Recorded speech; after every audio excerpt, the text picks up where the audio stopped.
નમસ્કાર વિદ્યાર્થી મિત્રો, ધોરણ 12 ભૌતિક વિજ્ઞાનની અંદર તમારું સર્વનું સ્વાગત છે.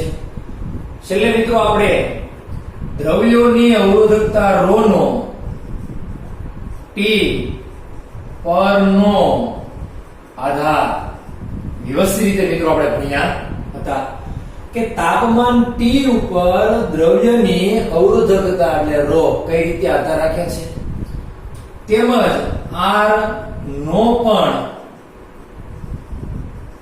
આધાર ρ છે તેની પણ ચર્ચા આપણે કરી ગયા હતા કે R બરાબર ρl/a સમીકરણ આપણે જોયું હતું.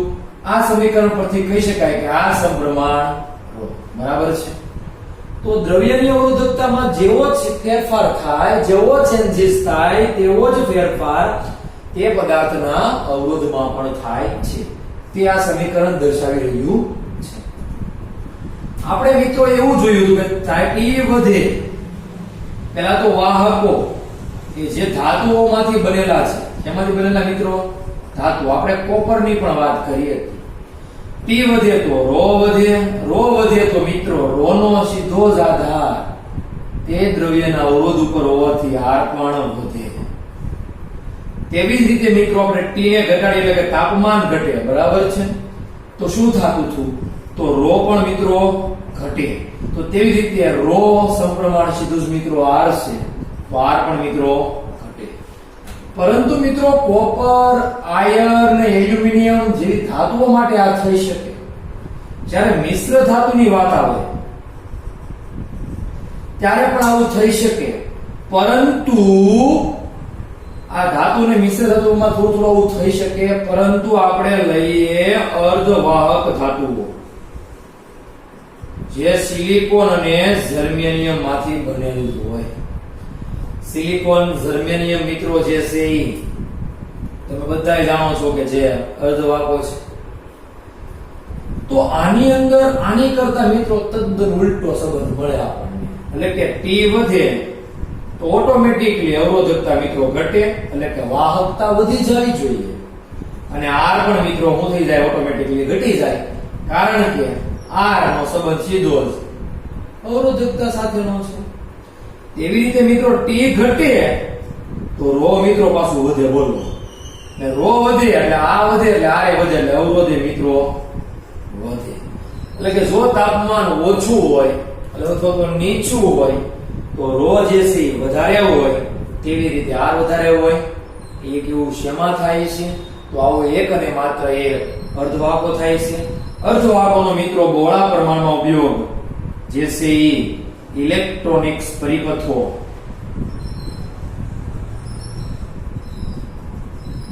રેડિયો, ટ્રાન્ઝિસ્ટર, ટીવી એ બધી વસ્તુઓ બનાવવા માટે ઉપયોગ થાય છે, જેમાં સિલિકોન અને જર્મેનિયમ બહુ બહોળા પ્રમાણમાં વપરાય છે. મિત્રો આપણું 14મું ચેપ્ટર ફિઝિક્સનું ધોરણ 12નું આજ છે. ચેપ્ટર નંબર જે 14મું છે ને એ આના વિશેનું જ કંઈક છે. તેનું નામ છે સેમિકન્ડક્ટર્સ, ઇલેક્ટ્રોનિક્સ રચનાઓ અને સાદા પરિપથો અને ડિવાઇસીસ, બરાબર છે. તેવી જ રીતે ત્રીજું ચેપ્ટર મિત્રો, ચેપ્ટર ત્રીજું જે છે એ અને આપણું એસી પ્રવાહો જે 7th છે તે પણ અહીં લખીએ કે એસી પ્રવાહો તો મિત્રો આખે આખું આના ઉપર આધારિત છે. ખૂબ એમ જ ચેપ્ટર ત્રીજું તો એમ કહીએ કે ડીસી પ્રવાહો. શરૂઆતના લેક્ચરમાં મેં તમને એસી અને ડીસી વચ્ચેની માહિતી આપી હતી કે બંને શું છે ખરેખર, બરાબર છે. તો વિદ્યાર્થી મિત્રો આ રીતે આપણે અલગ અલગ રીતે બંને પાડી શકીએ, એટલે કે વાહકો અને અર્ધવાહકો આ બંનેમાં આટલો તફાવત છે મિત્રો, જે ખૂબ જ તમારે મહત્વનો છે. હવે વિદ્યાર્થી મિત્રો આપણે આજના લેક્ચરની અંદર આગળ વધીએ તે પહેલા બે દાખલાઓ આવે છે. એક અવરોધકતાનું મિત્રો બીજું તે સૂત્ર હતું, મેં તમને વાત કરી હતી તેમ કે અવરોધકતા જે છે એનું સમીકરણ તાપમાનનો નાનો તફાવત હોય ત્યારે ρT બરાબર ρ0 (1 + α T - T0). તાપમાનનો તફાવત કેવો હોય મિત્રો? ખૂબ જ નાનો, એટલે કે તાપમાનનો તફાવત ઓછો હોય. તો આ સમીકરણ વાપરી શકો છો મિત્રો તમે. હવે ખાસ પ્રશ્ન એ છે કે જો આનો એકમ તમને ડિગ્રી સેલ્સિયસ ઇન્વર્સમાં આપ્યો હોય, કેલ્વિન ઇન્વર્સમાં આપ્યો હોય, તો આ તો કેલ્વિનમાં રાખવું એ સારી વાત છે, સારી બાબત છે, બરાબર છે. પરંતુ આલ્ફાને તમારે ડિગ્રી સેલ્સિયસ ઇન્વર્સમાં આપેલો હશે તો તમે શું કરશો? તો તમારે આને પણ ડિગ્રી સેલ્સિયસ ઇન્વર્સ, તો આ સેલ્સિયસમાં રાખવાનો. કઈ રીતે? જો અહીં ધ્યાન આપો. ρT બરાબર ρ0 કૌંસમાં 1 પ્લસ આલ્ફા ધારો કે ડિગ્રી સેલ્સિયસ ઇન્વર્સમાં છે, તો t માઈનસ t ધારો કે બંને સેલ્સિયસ સેલ્સિયસ છે, ડિગ્રી સેલ્સિયસ, તો એનો આન્સર આવે ડિગ્રી સેલ્સિયસ. તો સેલ્સિયસ સેલ્સિયસ કેન્સલ આઉટ થાય છે મિત્રો, એ રીતે, બરાબર છે. જો આ કેલ્વિન ઇન્વર્સમાં હોય તો આને કેલ્વિન ઇન્વર્સમાં રાખવો પડે તફાવત, બરાબર છે કે નહીં? એટલે ખાસ તમારે કેલ્વિનમાં તો ફેરવવાનું નહીં, ધ્યાન આપજો ખાસ. કેલ્વિનમાં ફેરવવાની જરૂર છે નહીં. જો સેલ્સિયસ સેલ્સિયસમાં જ હોય તો કેલ્વિનમાં ખોટે ખોટો ફેરવવાની કાંઈ પણ અહીંયા જરૂરિયાત ઊભી થતી નથી મિત્રો, બરાબર છે. તો મિત્રો આ એક સેલ્સિયસ તો સેલ્સિયસ, કેલ્વિન તો કેલ્વિન, એનું ખાસ ધ્યાન આપવાનું છે. હવે આ રો ના સમીકરણ ઉપરથી મિત્રો r સમપ્રમાણ રો હતો આપણી પાસે, તો આપણે r નું સમીકરણ પણ લખી શકીએ કે r બરાબર r0 કૌંસમાં 1 plus alpha t minus t0. બે અલગ અલગ તાપમાન હોય, t0 તો એક જ છે મિત્રો, સંદર્ભ તાપમાન જે છે એ એક અને માત્ર એક આપેલું છે. એક અને એક માત્ર એક એવું લખી શકાય, એવું આપણે લખવું નથી. લખવું તો લખી નાખવાનું ભાઈ, એક અને માત્ર એક હશે. પરંતુ t જે છે અલગ અલગ બે આપી શકાય. તો t0 એ અવરોધ આપણને ખબર જ છે કે સંદર્ભ અવરોધ r0 છે. તો ધારો કે t1 તાપમાન અવરોધ નું લઈશું આપણે, r1 લઈ લઈએ. તો t2 તાપમાન અલગ હોય બે, તો t2 તાપમાન એવું લઈ લેવાય, r2 લઈ શકાય. તો આ અને આનું અલગ અલગ સમીકરણ બને મિત્રો ખાસ. તો r1 નું ને r0 નું સમીકરણ બનાવીએ તો r1 બરાબર r0 સ્ક્વેર બ્રેકેટમાં 1 plus alpha t minus t0, આવું તમને કઈક સમીકરણ મળે.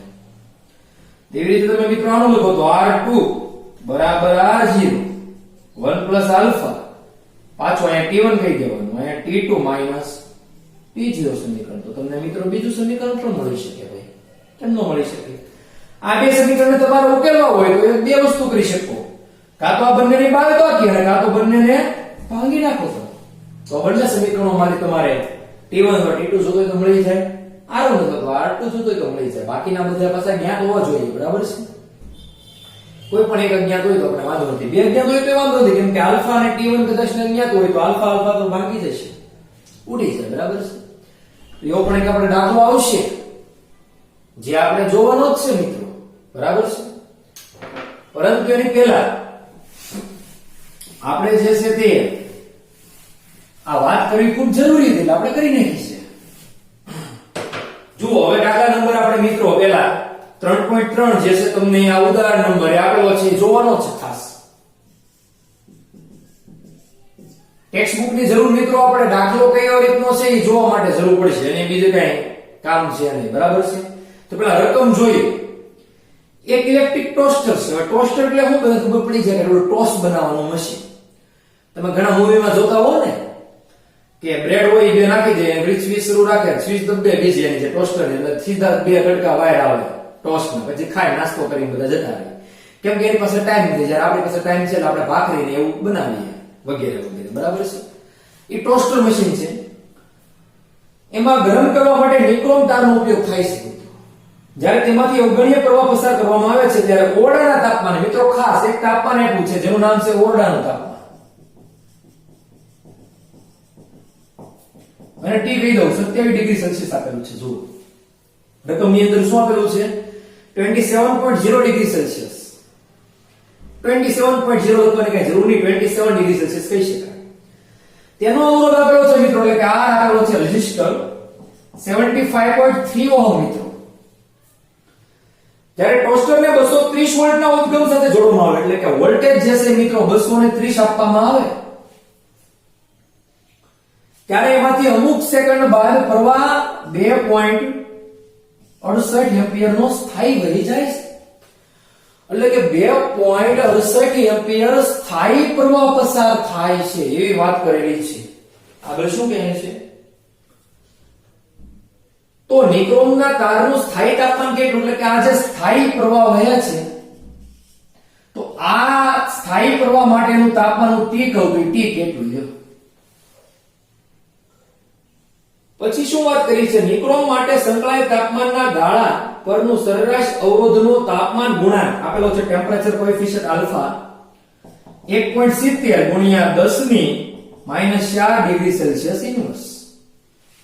આ તમને આપેલો જ છે મિત્રો. તો મિત્રો તમારે ખાલી કરવાનું શું છે, આનું ટી મેળવવું છે, પણ આપણી પાસે ફોર્મ્યુલા છે કે R બરાબર R0 1 plus alpha T minus T0, આવો ફોર્મ્યુલા છે.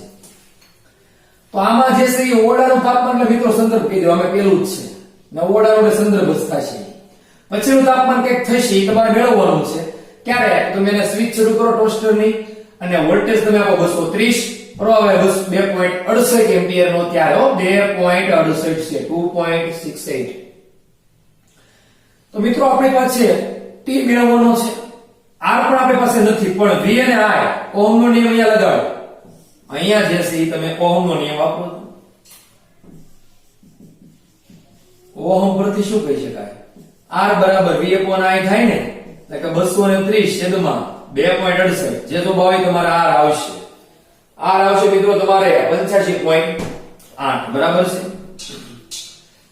તો ઈ વેલ્યુ તમારે મૂકવાની આવશે તમારે 85.8. આની વેલ્યુ જે છે મિત્રો તમે ક્યાં મૂકવાની આવશે? અહીંયા R બરાબર છે. આ નો R ત્યારે ઈ તમારે એનું મળે તાપમાન T મળે. સીધી વાત છે. R0 કેટલું?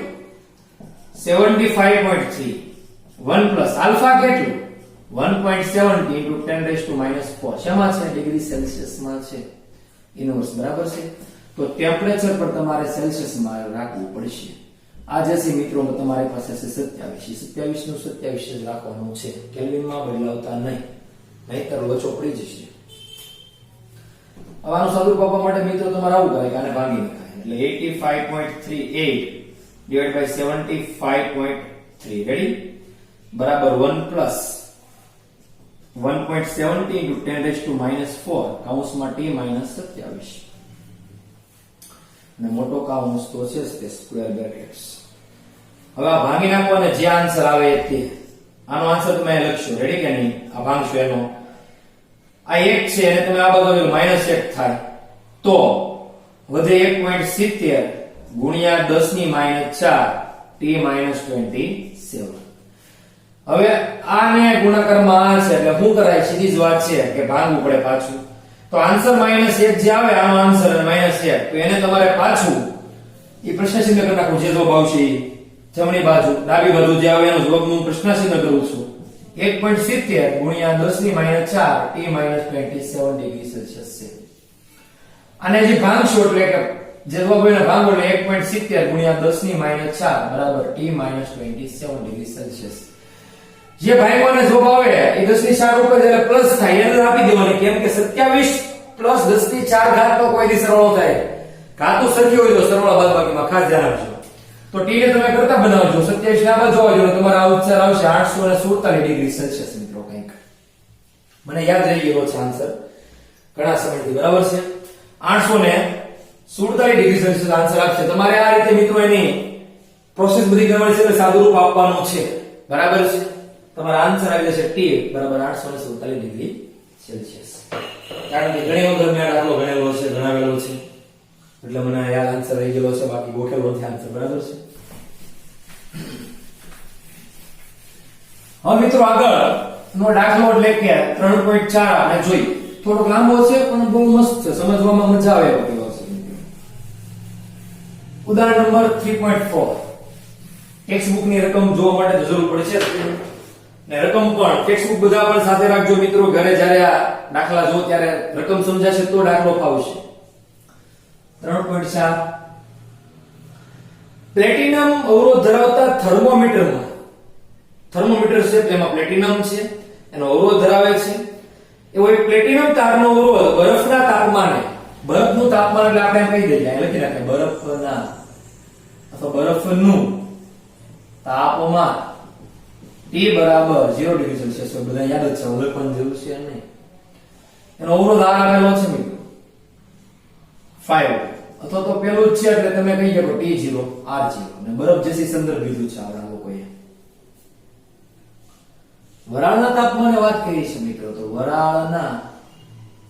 વરાળનું તાપમાન પેલા લખીએ તો એનું T કહી દઉં, એ આવશે આપણી પાસે 100 ડિગ્રી સેલ્સિયસ. તમે બધા જાણો છો કે પાણીની વરાળ જે છે 100 ડિગ્રી સેલ્સિયસ થાય. એનો અવરોધ પણ તમને આપેલો છે મિત્રો 5.23 ઓહમ. હવે પછીની વાત છે જે છે જ્યારે થર્મોમીટરને હોટ બાથ, હવે તમે બધા હોટ બાથ જાણો છો મિત્રો, ગરમ પાણીનો જે બાથ નાવાનો આવે છે એ આપણી ઘરે પણ ઓછું હોય, બાકી હોય નાનો એવો ટબ આવે કે એની અંદર ગરમ કરેલું હોય પાણી. હવે તો સ્વિમિંગ પુલમાં પણ એવી સિસ્ટમ આવી ગઈ, ગરમ થઈ જાય, તમે શિયાળામાં પણ નાહી શકો એમાં, બરાબર છે. એવું બાથ છે, નાનો એવો બાથ છે, ઘરમાં જે સમાઈ શકે તેવું, પણ એ હોટ એટલે ગરમ છે. ત્યારે થર્મોમીટરને હોટ બાથમાં ડુબાડવામાં આવે ત્યારે પ્લેટિનમ તારનો અવરોધ જે છે તમને મળે છે 5.795. હોટ બાથ નો પ્લેટિનમ તારનો અવરોધ તમને મિત્રો કેટલો મળે છે? R પાછો 5.795. ત્રણ આંકડા મળે છે મિત્રો, ખાસ ધ્યાન આપજો. પાછળના પોઈન્ટ પછીના તમે ત્રણ આંકડા લખવાના છે. તો બાથનું તાપમાન ગણો, એટલે કે જ્યારે આ બાથમાં ડુબાડવામાં આવે ત્યારે તાપમાન કેટલું છે, અવરોધ એટલો મેળવો. એટલે આમાંથી અવરોધ કઈ કવો થઈ ગયો હતો. આ તાપમાન તો હતું જ વરાળનું, પછી હોટ બાથમાં ડુબાડવામાં આવ્યો થર્મોમીટરને, ત્યારે તમને તાપમાન કેટલું મળશે? કેમ કે અવરોધ વધી ગયો છે, કંઈક ફેર પડી ગયો છે. તો તમારી પાસે બે ડેટા છે અને એક સંદર્ભ છે. જો બે ડેટા આના છે અને એક સંદર્ભ તાપમાન છે. તો આને T1 કહી દેવાય, આને R1 કહી દેવાય, અને R2 ને આને T2 કહી દેવાય. તો પહેલા તમારી ઇક્વેશન બનશે ક્યુ બનશે? તો આનું ને આનું ને પછી આનું ને આનું. સંદર્ભ તો આનું જ, સંદર્ભ કોઈ દી ન બદલે મિત્રો, ધ્યાન આપજો ખાસ. તો પહેલા આપણે વાત કરીએ તો બરફ અને વરાળ માટે R બરાબર R0 કૌંસમાં 1 plus alpha T minus T0 સમીકરણ આપણી પાસે છે. તો મિત્રો આ સમીકરણ ઉપરથી શું વાત કરી શકાય? તો R કેટલો?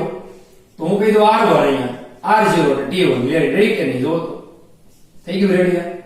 R1 જે છે 5.23 છે આપણી પાસે. તે રીતે મિત્રો R0 જે છે 5 છે. 1 પ્લસ આલ્ફા નથી આપ્યો તમને રકમમાં, કાંઈ તાપમાનનો ગુણાંક કાંઈ આપ્યો નથી તો લખવાનો નહીં. ખયાલ તમને સંજ્ઞા રાખવાની, કિંમત કાંઈ મૂકવાની જરૂર છે નહીં. T1 જે છે તમારી પાસે છે 100 ડિગ્રી સેલ્સિયસ અને T0 જે છે 0 બરફ. રેડી?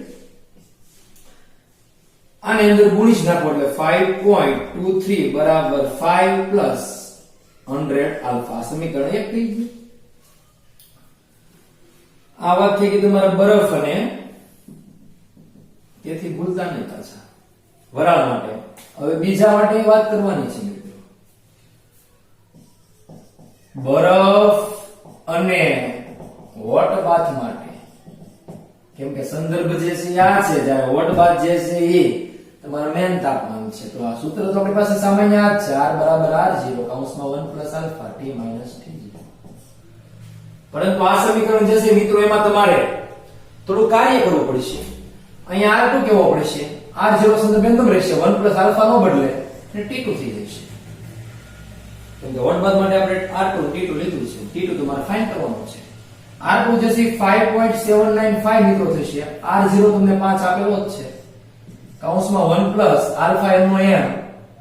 T2 મિત્રો તમારી પાસે નથી એટલે T2 ને કરતા બનાવવાનો છે આપણે, એટલે રાખશું T0 ની વેલ્યુ તો નાખી છે 0 ડિગ્રી સેલ્સિયસ. 5 વસો 0 છે, બરાબર છે, કૌંસ મોટો પૂરો. 5 અંદર આપી દો એટલે 5.795 બરાબર 5 પ્લસ 5 આલ્ફા T. આવું થાય કે નહીં? કૌંસ બહુ બધું છૂટી જશે. T2 માઇનસ 0 એટલે T2 આલ્ફા અને 5 અંદર આપી બે સાથે ગુણાઈ જશે 5. અહીંયા જેવું કર્યું તેવું જ છે. આને ઇક્વેશન નંબર આપી દો તમે મિત્રો 2. હવે બંનેને ઉકેલવા છે. એમાં t2 તમારે મેળવવો છે. આલ્ફા પણ તમારી પાસે નથી. તો બાદબાકી કરો તો શું થાય? તો આ ધ્યાન આપજો ખાસ. હવે આ બાદ આ કરો તો આન્સર ન આવે, કેમ કે આલ્ફા તમારી પાસે પડ્યો હોય, કેમ કે અહીંયા 2 અજ્ઞાત છે, અહીંયા 1 અજ્ઞાત છે, અને પણ અહીંયા 2 છે. ઇક્વેશન 2 અજ્ઞાત. તો આનું કંઈક બીજું કરવું પડે ઉકેલવા માટે. બાદબાકી કરશો દાબા ચબાને આન્સર નહીં આવે. ટ્રાય કરવાની છૂટી છે, ના ન પાડતો કોઈ, કેમ કે આલ્ફા રહી જાય બાદબાકીમાં. તો શું કરવું જોઈએ? તો કામ કરીએ, 2 અને 1 ને ભાંગીએ, પણ 5 વાળો આ બાજુ આવવા દઈએ અને પછી ભાંગીએ. સમીકરણ 2 અને 1 ને ભાગતા રેડી કે નહીં? 5 વાળો બાજુ આવજો એટલે 5.795 minus 5 is equal to આ બાજુ શું વધે? ખાલી 5 alpha t2 બનશે. ડાબી બાજુ જે અહીંયા કેમ કરીએ કે 1 માં કે 5 આ બાજુ આવવા દો તમે, તો 5.23 minus 5 આજુબાજુ શું વધ્યું છે? જમણી બાજુ અહીંયા 100 નો હોય મિત્રો, 100 આલ્ફા હતો ને 5 ગુણવાનો હો. અહીંયા જોજો સ્ટેપમાં મિસ્ટેક છે. આપણે 5 અહીંયા ગુણે 5 અહીંયા ગુણો પડે એટલે અહીંયા 5 રો જે આવશે એટલે 5 ગુણ્યા 100. 5 ગુણ્યા 100 એટલે મિત્રો આપણે કેટલા થાય? 500. એટલે અહીંયા આવશે મિત્રો 500. તો એ લોકોનો 500 આલ્ફા. રેડી? 5.795 minus 5 એટલે 0.795 થશે. રેડી છે કે નહીં? 5.23 minus 5 એટલે 5 5 2 એટલે 0.23 અહીંયા આન્સર આવશે. અહીંયા આવશે 5 100 વડે ઘાત હાલ છે, 100 વડે ભાગ હાલ છે, બરાબર છે? 100 પંજા 500 સીધી વાત છે. આલ્ફા આલ્ફા ઉડી જશે એટલે વચ્ચે t2 ના છેદમાં 100. તો મિત્રો t2 ને કરતા બનાવી ગયો હવે તમે, તેથી નો ભૂલતા ખાસ. તો 100 વડે ગુણાય એટલે 0.795 divided by 0.23 into 100. રેડી કે નહીં? અને આનું તમે સાદું રૂપ આપશો એટલે તમારે આન્સર કંઈક આવશે ડિગ્રી સેલ્સિયસમાં 345.65 ડિગ્રી સેલ્સિયસ. મિત્રો કેલ્સી ની અંદર આની કેલ્ક્યુલેશન કરી નાખવાની 0.795 divided by 0.23 અને ગુણ્યા એને કરી નાખવાનો જે જવાબ આવે એને 100. એટલે મિત્રો તમારો જવાબ આવશે T2 બરાબર 345.65 ડિગ્રી સેલ્સિયસ. એટલે કે જ્યારે પ્લેટિનમ તારના થર્મોમીટરને વોટ બાથમાં ડુબાડવામાં આવે ને તો અવરોધ જો એનો 5.795 થાય ત્યારે એનું તાપમાન મિત્રો તમને 345.65 ડિગ્રી સેલ્સિયસ મળે છે. તો આ બે દાખલા તમારે હોમવર્કમાં ગણવાના છો પાછા. હવે તમને હું હોમવર્ક આપી દઉં, હવે પાછો દાખલા તમને સમજાઈ ગયા છે. તો હવે મિત્રો આપણે વાત કરી દઈએ, તમારે ફેરબુક બનાવવાની છે મિત્રો. એ ફેરબુક શેની બનાવવાની છે? તો માત્ર અને માત્ર દાખલાઓની, ઉદાહરણ અને સ્વાધ્યાયના દાખલાઓની તમારે મિત્રો ફેરબુક બનાવવાની છે, બરાબર છે? હવે મિત્રો આપણે ધીરે ધીરે દાખલા પણ સાથે સાથે લેતા જઈએ છીએ એટલા માટે કહું છું. તો ફેરબુક જે છે તમારે ઉદાહરણ અને સ્વાધ્યાયના બધા જ દાખલાઓ લખવાના. એક કાંસ બધા એમ કે થિયરી વાળા તો થિયરી વાળા પણ લખવાના.